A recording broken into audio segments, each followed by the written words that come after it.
Levels. The ultimate measure of power for a Pokemon. The ability to know at a glance how powerful you and your enemy are. Well, who needs them? Welcome to Project Lowball, a Pokemon challenge series hosted by the YouTuber Paladin. Today I will be doing a run of Shield where I beat every major boss with the single lowest level Pokemon possible. There are a few rules of note before we begin. Rule number 1. The win rate must be at least 1%, otherwise you can just go, "Hey there, focus been broke a billion times." That's not allowed. It has to be reasonable. Rule number 2. The Pokemon has to be theoretically obtainable legit on a save file without trading. I say theoretically as I use my main file to actually breed and prepare the Pokemon used for this run. This is not mandatory, it merely saves time. Look, if Nuzlockers could rare candy all their Pokemon to high heaven, I could breed, EV train, and get egg moves on them and then transfer it over via home. As long as I could get it without outside help, trading it in just trading in to speed things up is fine. And free, no items from the bag. Hell items are allowed. I will note before I proceed that the footage will be of suspect quality. I don't own a capture card, don't worry about it. Let's get started. Let's take a look at our fighters for our first gym battle. In the blue corner, EV trained to max and attack and special defense with a nature to boost that special defense, we have Rose Raid. Rocking Poison Jab and Sword Stance has all it needs to tank and sweep. In the blue corner we have Mido, who only has normal and grass moves. It's a very simple battle. We simply set up Dynamax and sweep with Maxus. We use Ingrained and Synthesis to heal, but these aren't needed. Mido is one of the easier fights to do here, and there isn't a ton else to say. Rose Raid has everything it needs. Stone Evolution for high stats at a low level, moves from TRs, and a quad resist to Mido's grass moves. All moves are special, hence the use of EVs and nature to boost our special defense. He has no physical moves to speak of. However, while it is a shame to start him low though, I must be transparent in that this strat may be suboptimal. See, I chose level 11 as it is the lowest level we can get a Roselia from the wild area, but I neglected the fact that we can access the nursery within the wild area that had to require a Rose Raid of an even lower level. Aside from that though, it's a really easy low level win, and we can move right on to Nessa. And for our next battle, in the blue corner we have Leafeon with Grassy Glide from the DLC, Max EVs and special defense and HP, and attack up, special attack down nature. Paladin helped solve this battle by suggesting Curse Leafeon, shoutouts to him. Holding leftovers of the egg move Curse from Torkoal, which can be captured in Dynamax Adventures at this point, we can alternate between Protect and Curse to set up until we get 3 curses off. We alternate between the 2 moves, Curse and Protect, 3 times. Now, we get to use one of my favorite uses of Dynamax in the run here. The special defense HP helps us with any surprise Water Pulse's Golden Pulse out. And then, because Leafeon doesn't get Grassy Terrain, we instead set up Grassy Terrain with Max Overgrowth. This is due to the fact we're dependent on the priority from Grassy Glide in order to survive, so that we don't just get countered attacked and killed. In order to properly set this up, however, instead of going with the usual attack the first turn Dynamax, we're going to Max Guard the first turn we are Dynamax. Then we're going to use Max Overgrowth, and then we're going to Max Guard again. We do this so we can protect against the first attack from Arrokuda, and then our Dynamax will end. This will allow us to then sweep the entire team. It lines up perfectly. The levels we gain mid-battle do help a ton with this. Yes, gaining levels mid-battle is valid strategy. All that matters is the level we enter the battle at, not the level we end the battle at. This does mean many level 1 victories are possible. General does survive 1 Grassy Glide, but with our physical defenses boosted, we just barely survive and kill it the next turn, leading to our victory. Dynamax set terrain and sweep, ignoring our speed drops, is one of my favorite strats in the run, but level 7 doesn't work with my IVs. He get exactly 31 max HP at level 7, so leftovers only heals 1 HP per turn. It's worth noting that these Pokemon do not have perfect strategy, as I did this on legitimate physical hardware, and I had no easy way to beat them with good IVs, so shaving a level or 2 might be possible with use of suspect methods to create perfect Pokemon. I'm just saying, I ain't no snitch. The Pokemon The Pokemon needs only theoretically have been obtainable, if you catch my drift. Emphasis on theoretically.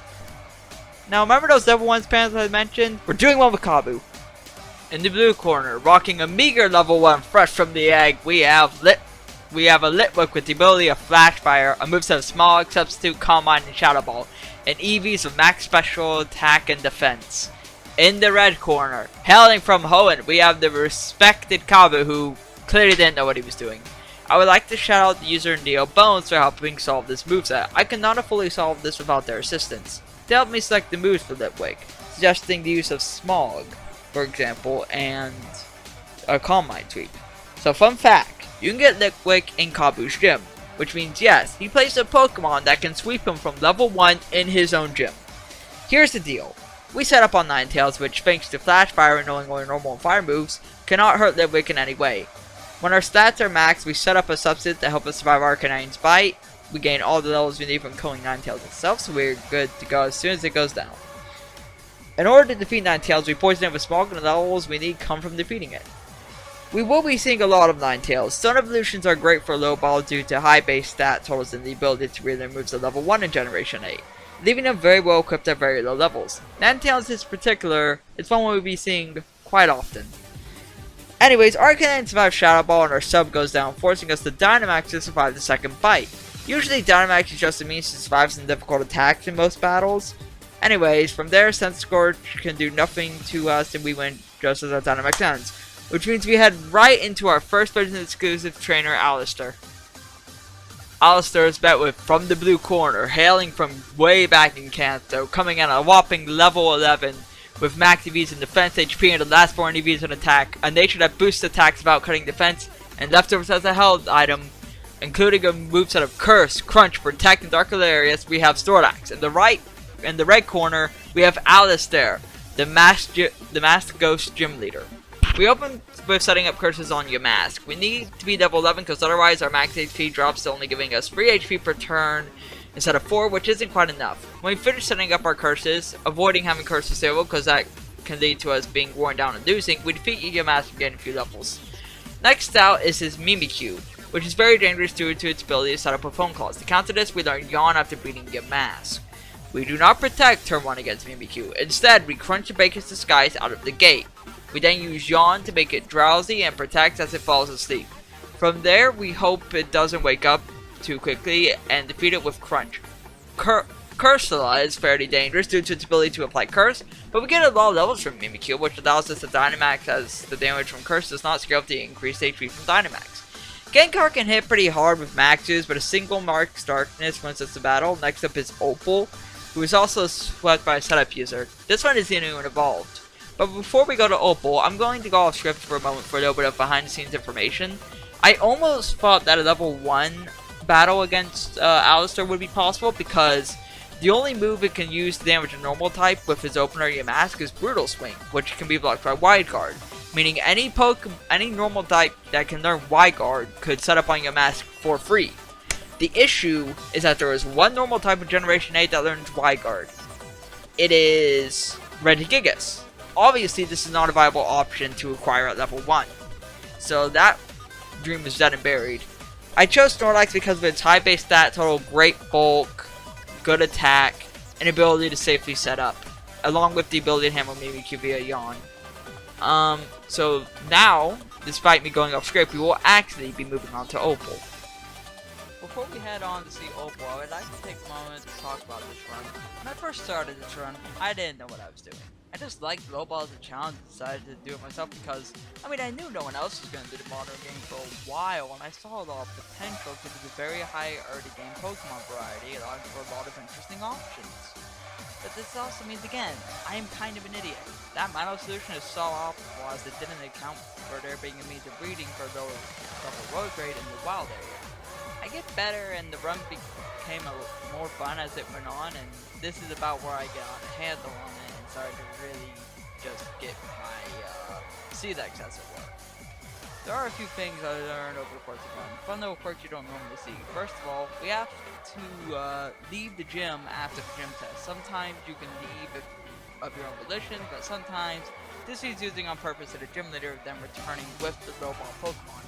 This means that in universe, that character loses with a stacked team, comes back with a single weak Pokemon, and sweeps. I think that's really funny. I may be an idiot, but this is where the fun begins, stupid or not. Opal is a very interesting battle. We open with a level 14 Bronzor holding leftovers with a nature that boosts special defense, 252 EVs in special defense and HP, and the last 4 going into physical defense. Our moveset is Flash Cannon, Iron Defense, Protect, and combined with the PP max out on Flash Cannon and Protect. The opening is simple. Since Weezing only has 1 strong attack which we're immune to, it's very easy to set up. We take special defense over physical defense due to Fairy Wind being slightly stronger because of Stab. We now begin the slow and tedious process of Protect, boost a stat, Protect, boost a stat, so on and so forth until our stats are maxed. It's worth noting we use our boosting moves interchangeably as to spread the defensive boost. This prevents Opal's 2 attacks from either of them becoming stronger than the other. Like, if we only boosted our special defense, we would be getting clapped by Tackle. Opal's quiz questions also help us set up faster, which is a huge boost since we don't need to stall nearly as long. When Weezing goes down, we protect for an extra turn of leftovers and Dynamax has to survive Crunch for a while. Even if Crunch drops our defense, Max Steel Spike boots us right back up. This uses our entire Dynamax though. In this footage I learned Hypnosis, but this is actually a misplay. After all, Alchemy is immune to sleep. We continue to protect and attack back and forth against Togekiss for max healing until we take it out, which does take quite some time. Now for Alchemy, we protect when we can, but do not use Flash Cannon until Gigantamax ends due to Alchemy's increased survivability and ability to heal itself. We actually get a very clutch protect on a Gmax finale which allows us to survive a critical hit. Gmax ends and from there it's very easy to finish the job with just enough Flash Cannons to win, easy clap. Now we're going to move on to the next battle which will involve a Pokemon you're going to see a lot of in this run. We enter the Battle of Melanie using an Alolan Ninetales with Snowcloak as its ability. It has to be Snowcloak and not Snow Warning specifically, as this allowed us to dodge some attacks as we set up to survive more turns, and also so Melanie can use Hail turn 1. Level 16 is the lowest level I've seen the AI use Hail, hence why it's the lowest possible one. Being an Ice type, we are of course also immune to Hail damage, which is very helpful. Leftovers heal us too, which is helped by having a special defense up, attack down nature, and max EVs and special defense and HP. Although the Ninetales also resists all of Frostmoth's moves, and has very good special bulk in general, making it perfect for setup sweeping here. How do we do that, you may ask? Well, when we get past the first turn to get off a Combine before we actually get attacked, which we need to do or we take too much damage to fully set up, we use our moveset of Protect, Stored Power, Combine, and Agility. We max out all our stat buffs and sweep with ease. You may be wondering how we hit so hard at such a low level. Simply put, Stored Power is a wild move. It gains power for every stat boost you have. And maxing free stats with buffs, including special attack itself, allows it to shred everything. It's worth noting that Icy Wind can drop our speed. So we want to ensure we're at +5 before we finish off Frostmoth, and we die if Lapras crits us, but aside from that we're home free. So pretty simple solution. The next one isn't much harder.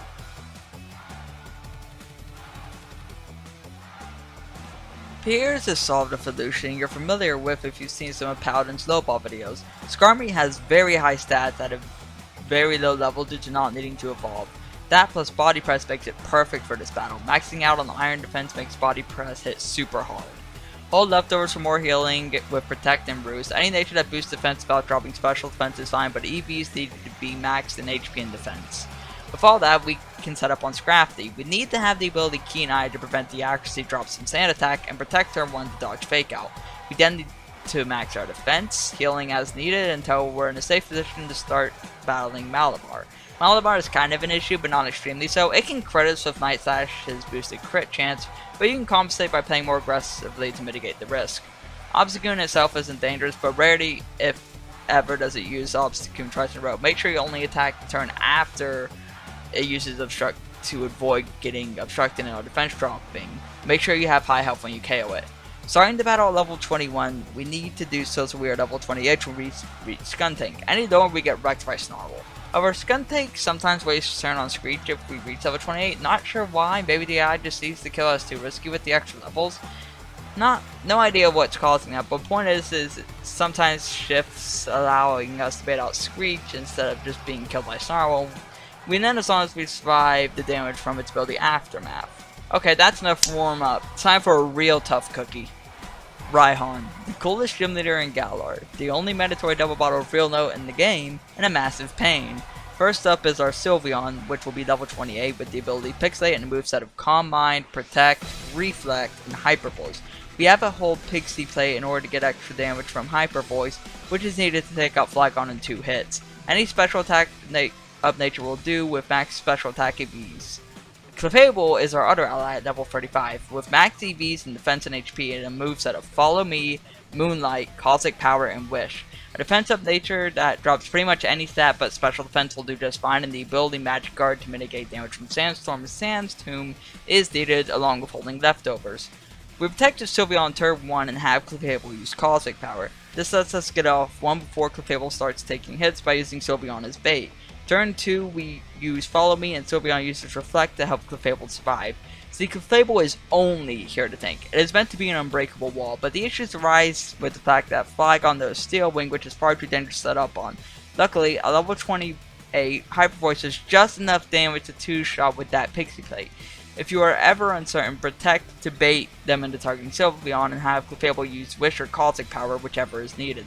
I recommend healing preemptively Wish since it can take a bit for the healing tag to arrive.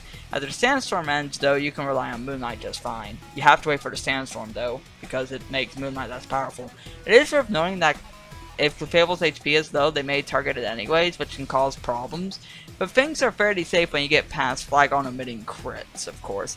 There is a lot of luck here with Rock Blast and Steel Wing having imperfect accuracy and Rock Blast's number of hits being granted, but when you get past Flygon safely getting off Cosmic Powers when you're allowed, you're pretty much good. Flygon is by far the most dangerous part. It's worth noting Sandacon's glare can be an issue, but this is just luck. Like, this battle didn't have enough of that. Take setting Calm Mind slowly and steadily. And remember, Sylveon can be bait when Clefable needs a free turn. Keep your special defense boost high if Earth Power drops them. When you max out your Calm Mind, you can have Clefable tank as you destroy the rest of his team with Hyper Voice, and victory is yours. Well, that was certainly a battle. You may be wondering how confident I am in some of these solutions. In truth, I've never had concrete confidence in most of them. I suspect many could be improved, but I lack either access to perfect IVs or simply the raw skill. Like, come on, at level 35 against Raihan, we can do better than that. I just can't crack how. I think the Raihan strat, candidly, is shit. However, I do genuinely believe that at least some of these are solved. I know for a fact Kabu is, if nothing else. You know, you can't go below level 1. I will note that you should use special attacks to Raihan as Flygon knows Breaking Swipe, which deals damage and drops your attack, so I would not recommend physical attackers if you tend to find something better. That aside, we're in the big leagues now. This is where the real suffering begins, and the real fun. We're off to not only become champion, but this moron is going to dunk on Leon while doing so. Guess who's back at it again? That's right, it's Ninetales. Remember when I said we'd be seeing a lot of it? We see so much of it accidentally got a shiny one we'll be using here. We use Cantonium form at level 22 in order to be immune to Will-O-Wisp, otherwise we get worn down by burn damage. We have max special defense and HP EVs, and our nature boosts special defense. Which stat it decreases doesn't really matter. We hold leftovers for extra health. Our moveset is Protect, Agility, Sword Power, and Calm Mind. There's a bit of luck to get past Oleana. We need to get off of Calm Mind or we take too much damage if we get hit on turn 1. So she has to use Double Team, then attack us. We protect and Calm Mind back and forth until we max out our defenses. She will run out of Hexus on Frostlass, which makes survival a lot easier. We do not boost to +6 speed as we can. Icy Wind will drop our speed back down to +5, but that's enough for Sword Power to sweep. As long as you get enough free turns from double teams and you get a free turn on your first turn, you will win. The only potential problem is missing too many sword powers and running out of DP. The only thing that doesn't die in one hit is Mitotic, but for some reason it will always use Aqua Ring on its first turn out, which means it will never attack you, so there's no risk. From there it's free, a clean sweep. That's true beauty, Oleana. The beauty of dunking on a trainer way under leveled. Speaking of dunking, let's move on.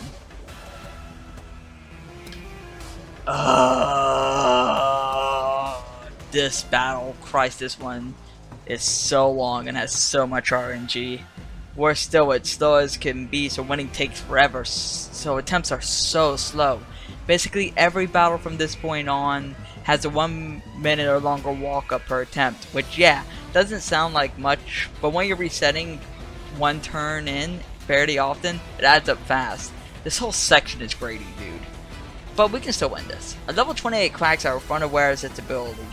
It may be possible to go lower, however, as it was originally chosen to bait out a turn 1 sword stance and is the lowest level this can occur at. I only learned there that this isn't strictly needed. Max EVs and HP in defense. A moveset I'd recommend is Recover, Amnesia, Curse, and Toxic. Any nature that boosts defense but doesn't drop special defense will do just fine. See, the big problem with this battle is our sword stance from Galiciopod and setting up. Unaware allows us to ignore those attack boosts. It's best to apply Toxic quickly as to avoid stalling things out longer though. The longer the battle goes on, the more likely you are to be crit, which is why the battle sucks so much. If you get crit, you just lose. You can survive specific crits then from Propeller, but not really. On Seeking, Nessa will heal with an item due to Aqua Ring, allowing it to get into heal range. This places it into the sweet spot from the healing from Aqua Ring that the AI will use an item, that little like heal range. So it has to be Toxic twice. You need to max your special defense before Nessa brings out Repelliper, but there's more than enough time to do that. You don't need to worry about that much. After that, it's just luck. Just don't get crit and save Curse PP so you can boost your defense back up if Liquidation drops it. You can Dynamax to mitigate risk against Dreadnought, that's the best time to use it. And that's just kinda it. That was tedious, but next up is an easy one. Against Alistair, we open with a level 20 Digger's Speed with the ability Huge Power. Standard Leftovers Hell Item affair. Attack up, special attack down nature with max EVs and HP and attack. Putting the last one in defense. Our moveset is Earthquake, Bulk Up, Payback, and Agility. Alistair's Dusknoir is perfectly countered by Digger's Speed due to only being able to hurt the rapid with Rock Tomb, which we resist. It will run out of PP before it can kill us if we play this right, making the rest of the battle free. However, the AI will always use Disable turn 2 as far as I can tell, and we can't have Bulk Up disabled or we will, you know, die. When Disable wears off, he will use it again. This is when we use Dynamax or Max Guard to buy us some more time with extra bulk. When the PP on Rock Tomb finally runs out, it is a clean sweep. Aside from the risk of Rock Tomb critical, this one is easy. I'm going to go off script to note something that we use Payback to kill Dusknoir, and I noticed though bug. After Alistair uses a healing item on Dusknoir, Payback does extra damage as if he used an attack, and I think that's a glitch. I don't see it on the wiki. Someone might want to look into that and update Wikipedia if that's like what actually happened. You can see it in the B-roll, and there's the original uploaded video if anyone wants to check that out. And next is this prick again. Thank God this Raihan battle isn't another double battle. We run a surprising set of Zaptu of all things, with Magic Bounce at level 29. EVs are max in HP and special defense, but that's for going into physical defense. Our nature is special defense up, physical attacks down. Our moveset is Cosmic Power, Stored Power, Roost, and Calm Mind. We, of course, hold leftovers. We use Dynamax to bait out the Yawn. This is RNG and does not always work. It may also be possible to bait Yawn out at a lower level with Dynamax, but this has not been tested. When Torkoal is at last asleep by reflecting its own Yawn with Magic Bounce, we begin to set up Cosmic Power. Magic Bounce gives us the extra time to prepare and keeps Zaptu awake. Unfortunately, I couldn't find a viable Vital Spirit or Insomnia user, so this was my best option. We set up Cosmic Power first before Combine because otherwise Torkoal can hurt us pretty bad with Body Press. We will get burned at some point, but leftovers counteract the burn damage. We have Roost to heal as needed. It's a still fairly risky setup with criticals and the like, but with enough luck we can get through an attempt against Torkoal. After that, we heal as needed and it's a classic Sword Power sweep. The only dangerous move is Max Rockfall, which deals about 50 damage at max defense, but if we plan accordingly and heal before Duraludon comes out, we are good to go. Now we face the dumbest man in all of Galar. Local idiot can't wait for one more day, ruins his own goals. Worse still, he loses to a level 15 Ninetales. That's right, the fox is back, and it's gonna kick Rose's ass. We use the Cantonium form, which routs the ability. Max EVs and special attack and speed. Charcoal Hell item for even more damage, special attack up, physical attack down nature, and a moveset of Hypnosis, Fire Blast, Nasty Plot, and Agility. With a +2 boost to our special attack in sum with Charcoal, Ninetales can one-tap Excavator. and with the Scavalier being quad weak to fire and super slow, it all lines up perfectly. But if we do not boost our speed, we die on spot to Kinkling. So we are off to RNG hell again. We have to Hypnosis Scavalier, which can miss, and then we need it to stay asleep for long enough for us to get off 1 nasty spot, 1 agility. Then we Dynamax for extra power on max there. We need to attack on all 3 turns. We cannot risk leaving Kinkling alive, as it will kill us. Hence again why we need to boost our speed. And when Ferrothorn is out, we need to reset the sum for that damage boost. When Berserker comes out, we need to sleep that too, which it can miss again and get off 1 more nasty plot as it sleeps for the extra attack. Without this boost, we cannot one-tap Copperajah and will die to it. Then of course Fire Blast can miss, but assuming all the RNG lines up, we win with 2 Fire Blasts on Rose's last Pokemon. It's amazing what stacking multipliers can do, stab, weather, etc. And a simple and elegant solution if it wasn't so luck-based. Now seems a good time to discuss our situation. We are truly on the cusp of victory. Only thing that stands between us and the end is Leon, and man, that fight is funny. This run was a blast at this point, if deeply frustrating, but I am determined to see it through to the end. 1 week Pokemon versus the strongest man in all of Galar. Who will it be? What will our plan be? You'll see soon. I genuinely am really proud of the strat I found to do this. It's so fun. Certain Pokemon are used into a personal favorite. But do you ever feel like you're forgetting something? Oh fuck, Eternatus! Eternatus is actually a joke. Any Focus Touch Pokemon with Substitute and Leech Seed can defeat it all at level 1. In my case, I use Maractus. A prankster user such as Cottony would be optimal, but with little luck is not mandatory. As long as you Leech Seed on the first turn and don't get targeted on the first and second turn in a row, you just kinda win. You use Substitute every turn, and from there, Leech Seed fully heals you, you can just use it again. I would like to credit YouTube commenter named Ace King Bones in all lowercase for the prankster suggestion. Since I don't want the B-roll to be super fast, I want to know a fun bit of what I think is Shank or a bug. So when you beat a Eternatus or a Dynamax Pokemon, they blow up, right? Then Hop is like, throw the ball. Maybe it was cause that cutscene turns off here, but well, as Marvin the Martian would say, where's the kaboom? There's supposed to be a giant, earth-shattering kaboom. Also, Hop never speaks to prompt us to catch it. I am not sure if this is a bug caused by Eternatus being defeated to be Elite Seek damage, or if it's because it turns cutscene off. But if it's a bug, someone can add this to the wiki with the payback bug as well. With that, we have reached the champion. This is it. The ultimatum. Our greatest challenge. Let us begin. We need a very versatile Pokemon for this battle. Something that has a way to heal, attack all Leon's Pokemon for at least passable damage, and shut up on Action safely. So who are you expecting? A powerful Stone evolution? Pokemon that doesn't evolve at all, so it starts with good stats at a low level? Perhaps an Eviolite based solution? Of course it's a Stone evolution. They get all their moves at level 1 in Gen 8. We will be using a level 30 Velocity with max EVs and special defense and HP, holding the leftovers because, of course, it's holding leftovers. A nature that boosts special defense while lowering physical attack and moves of Strength, Sap, Sleep Powder, Moonblast, and Quiver Dance. Blossom gets Quiver Dance at level 1 along with Moonblast being able to at least hit all 6 of Leon's Pokemon for okay damage. We need to max out the PP on Moonblast or we will run out over the course of the battle.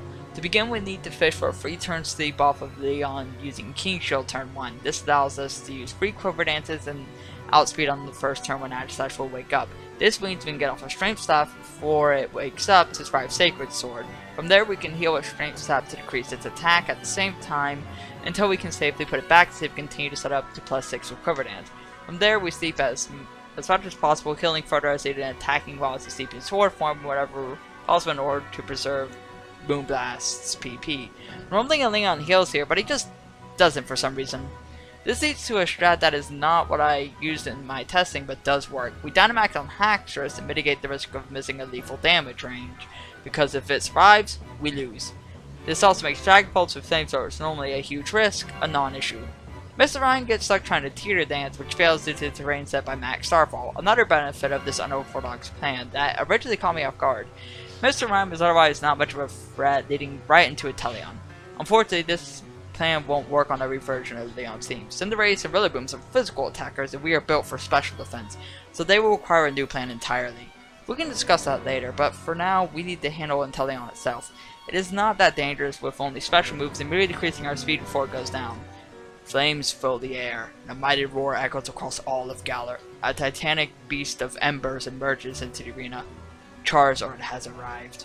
Charge uses max airstream, allowing it to outspeed us before dealing massive damage with G-Max Wildfire, which also applies to dangerous damage over time.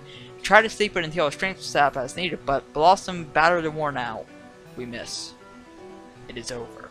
Is what I would say if Leon didn't also miss. He runs out of Fire Blast too, which allows us to stay alive. The flames die down as our barrage wears down the false dragon, and the crowd goes silent. With a single Blossom, half of Leon's level, starting at level 30 and ending at level 44, victory is ours. Our journey is over. Or is it? We still have some post-game battles to do, and I haven't done the other version of Leon's team. I sadly won't be doing those today, but we'll be doing the post-game. But I do have some theories. I was considering using Butterfree of all things, actually. Back just to Quiver Dance at level 39, double resist on Sacred Sword and Sleep Power, and having Tinted Ends, it can hit Leon's entire team with Bug Buzz for okay damage. It would even have super effective stab on Rillaboom. I generally feel like a level 9 Butterfree has a lot of potential for the other variants of the Leon battle. Unfortunately, it can't go Quiver Dance below level 39 due to the fact you cannot hatch a Caterpie that knows to move at a lower level due to how inheriting level up moves works. It has to be on the first evolution's learn set. Hence why we use Blossom here, because it gets access to Quiver Dance far sooner, and it has all the tools it needs to perfectly defeat Leon. But as I said, we aren't done yet. We are done when I say we're done. And I say we're done when we do a few post-game fights, so let's get right to it. The final match with Bead sucks. It's so much luck, and I cannot for the life of me find a better solution than this. Skarmory is back at level 31 with max EVs and defense HP, leftovers, defense up, special defense down nature. All leftovers you use moveset of Iron Defense, Agility, Sword Stance, and Iron Head. Max out your defense, use Agility twice to outspeed everything, and max out your attack with Sword Stance. You may have to reset if Crunch drops your defense and you mess that up, and you have to flinch Hatterene to win. But aside from that, it's not that hard, just tedious and luck based. This fight was so grating. The worst part is, I think I can go as level 29, but I cannot quite pull it off. Maybe with perfect IVs? Anyways, glad that's over. Now we get to do something really funny. It is time for tea, lads. Time for tea that will throw super balls to the base game at level 1, I may add.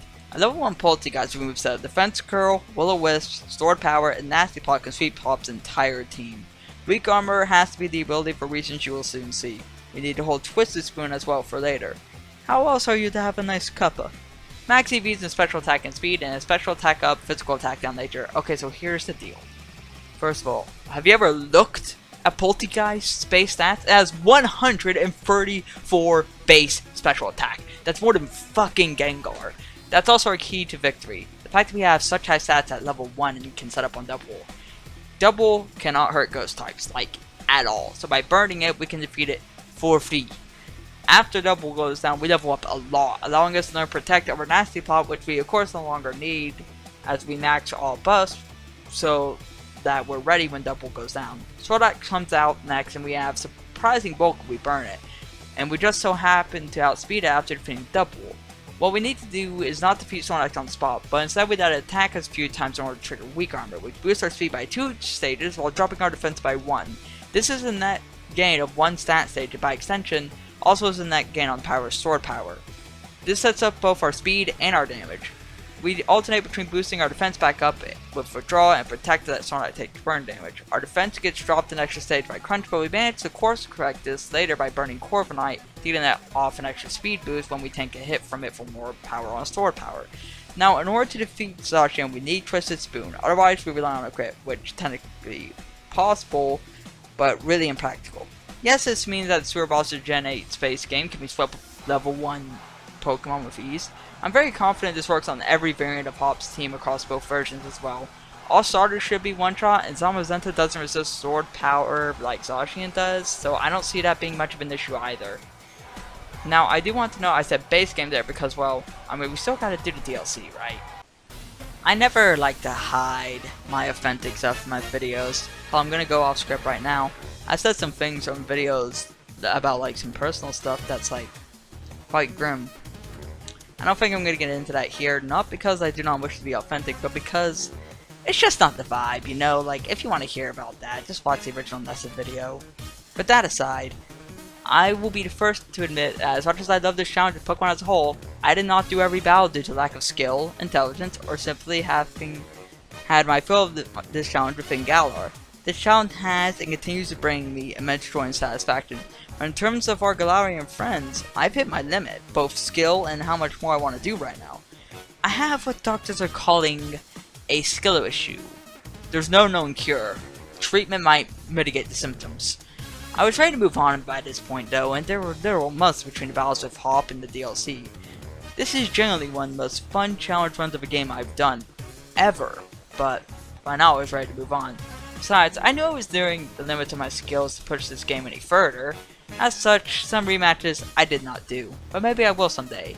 Speaking of rematches, did you know they all become higher levels when you get into Crozman and Dynamax adventures? It's true.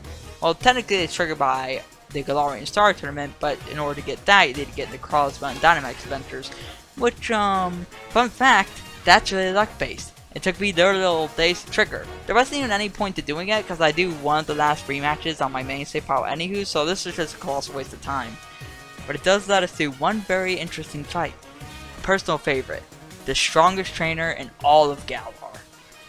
Avery is a problem. There's two problems actually. The first is that given how Avery mainly uses Psychic Pokemon, we can't just use some Power Trip user that's Dark type because Ponyta will kill it because it's got Fairy Wind.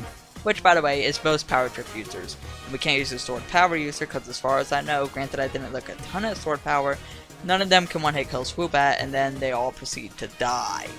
So we instead use a Light Screen, Power Trip, Agility, and Roost Corviknight at level 38, holding leftovers with max EVs and HP and special defense. Our nature boosts our special defense while cutting our speed. We max out Agility on Ponyta and use Light Screen and Roost as needed, and sweep with Power Trip. Now you may be wondering why we use such a specific Corviknight. It's mainly because Corvisquire cannot get Light Screen, which we need to survive Swoobat, and from there sweep pretty easily.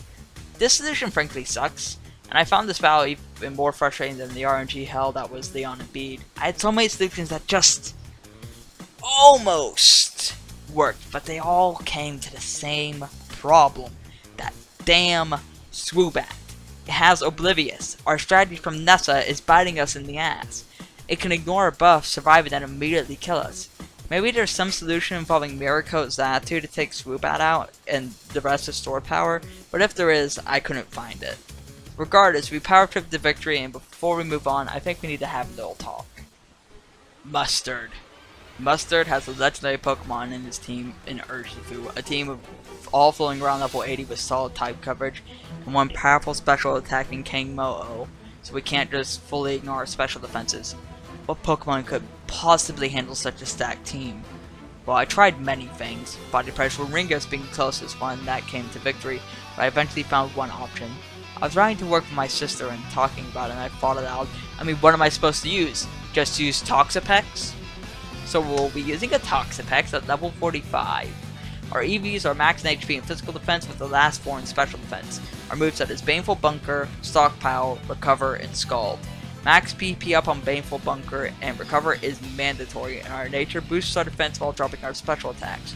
For reasons you will soon see, it would have technically been optimal to cut our speed with our nature, but we do still win regardless. We will Black Sludge, but leftovers would also work. Mustard has a very powerful team, which all of whom pose a unique challenge for us to overcome. First up is Menshao, who poses 2 problems. Luckily, the first turn, it's always going to use Fake Out, since, it's Fake Out. This gives us the perfect opportunity to poison with Baneful Bunker. After that, though, it can use U-Turn, which means if it U-turns out, we don't get the levels from it yet, but, that's not a big deal. The problem with that is that if we don't get off all 3 of our stockpiles before it switches out, we lose. You can try to predict U-Turn a bit, but it's not very consistent to do. But I will note that if you're going to try to do that, I have never seen it use U-Turn twice in a row. We need to also have decent OK when Luxray comes out. Luxray can really hurt with its super effective Bottle Charge, but Poison and Recoil wears it down before it can take us out. This is the second most dangerous Pokemon, done and dusted. Next up is his Corviknight, who despite its intimidating typing is of no issue. We are able to burn it using Scald with relative ease and wear it down for Brave Bird recoil and burn damage, which also makes Brave Bird weaker. This is why we brought Scald over, say, Toxic or Toxic Spike, because had we done so, we would have no means of defeating Corviknight. When Corviknight goes down, we replace Stockpile with Poison Jab to allow us to handle a later threat, and because Stockpile cannot be stacked any further. His most dangerous Pokemon, Komo-o, is next. This is due to the fact Clangorous Soul can boost its already insane special attack and Clanging Scales hits for absurd damage. This is why we need to Stockpile and not Iron Defense, because otherwise we just die here. We can never predict when he will use Clangorous Soul, but this proves to be his downfall as he attempts to use it when impossible to do so a couple of times and drops his own defense with Clanging Scales. This plus the lucky Poison allows Poison Jab to finish the dragon off. Microck isn't too dangerous, save for the fact Stone Edge has a boosted crit rate which can ruin us. Fortunately, it misses once if we can protect every other turn. Afterwards, a burn draws its attack right before it goes down, which does help us out a fair bit. Somehow, Minxiao has returned. Fortunately, with the extra levels we gained, he hasn't much issue, but we only have 2 uses of Recover left, along with no more PP on Baneful Bunker. We're in the endgame now, and it will come down to the wire. However, Gmax Urshifu has some certain quirks, one might say, little niche mechanics in Dynamax and how it interacts with its ability that can ensure our survival. Let's take Urshifu turn by turn to see how this went. First turn, we use Scald and tank the Gmax one blow. You may wonder why we do this. It's quite simple. The Gmax move does not crit, and as such, does not bypass our defense boosts. So we don't need to fear it near as much as regular Wicked Blow. Our victory is contingent on surviving the 5 Wicked Blow PP. Luckily, Gigantamax wastes 3 of them. Second turn, we have to use one of our last 2 recovers to heal our health because it drops pretty low. We tank another heavy blow and heal off. 3 Wicked Blow remain. The third turn, we fish for a burn with Scald one more time to no avail. At least we crit. We need to survive 2 Wicked Blow and Dynamax, for you see, Urshifu outside of Gigantamax cannot hit through Max Guard. It can hit through regular Protect, but not Max Guard. This allows us to block 1 Wicked Blow, leaving only 1 less. We just need to survive the crit. In the meantime, we use Max Ooze to boost our special attack and the damage of future Scalds so we can pray for a burn if we survive. The critical hit lands and we stay winning. But we're on the brink now. Toxic Bats is better to push the limit, but we can't give up. Not when we're so close. We throw out another Max Ooze for more attack as Urshifu counters with close combat, cutting its own defenses. Our Dynamax ends. If we win, it's going to be close. We use Scald after taking a Poison Jab. Scald hits hard and burns. We are so close, just a little longer. Finally, Urshifu uses close combat, leaving it open as its defenses plummet further. This, with the extra burn damage, allows us to counter Scald and finish the job. Victory is ours. Buster, the strongest trainer in all of Galar, still at level 45. But our journey is not complete yet. We shouldn't leave his wife out on the fun. Honey enjoys battles too. Consider this going into overtime. Honey's Venusaur team is shockingly easy to take out at a very low level, solely because her opener is a Blissey. See, Blissey moves all have low accuracy and it knows Light Screen, which means there's always a reasonable chance to get exactly 1 turn to set up before we die. Plus, Blissey gives the most XP of any Pokemon, meaning as long as we have some way past it, we can get insane level ups mid-fight. Now how may we abuse this? Zen Mode, Galarian Darmanitan at level 15 with perfect attack and speed IVs. Yup, perfect IVs for once I traded for this thing. Max EVs and attack and speed, holding a Salac Berry. Moveset is Reversal, Belly Drum, Icicle Crash, and Stone Edge. As long as nature's attack up and not speed down, you're in.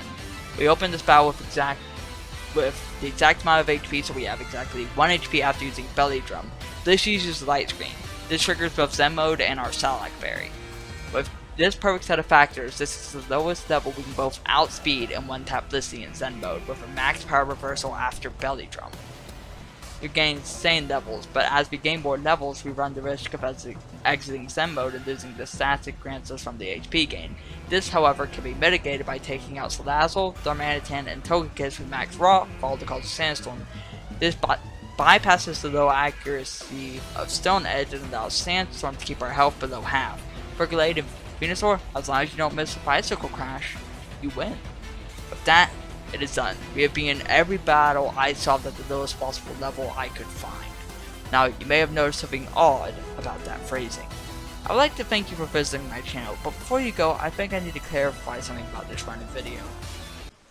See, the question I set out to answer was never if I could beat Pokemon Shield at the lowest possible level. It was if you could. Most of the time, I didn't have perfect IVs or the luck or some other factor to solve these battles lower, and I'm sure they can go lower. That's the beauty of Project Lowball. It's a community effort. There are many battles that have gone unsolved, such as other variants of Leon, rematches of Marnie, every Peony, and all sword exclusive battles. This is a challenge that brought me great joy despite its frustrating RNG, but for Galar, I have reached the limits of my skill. I had a ton of fun. It really forced me to think and look deeply at what I could get from game's mechanics, and I love that, still do. I am ready to move on to other runs, or lowball in another game though. Maybe I'll return to Galar someday, but maybe not. If I do, won't be soon. I doubt it, to be honest, consider this a soft no, a probably not. But we are still left for the original question. Can you beat Pokemon Shield at the lowest possible level? Well, can you? Thanks a ton for joining me today. Hope you have a wonderful day. Always do what's right and take care of yourself. See you later. Subscribe button is a bit down on your way out. Comment section is there too if you have anything you want to say. Have a great day.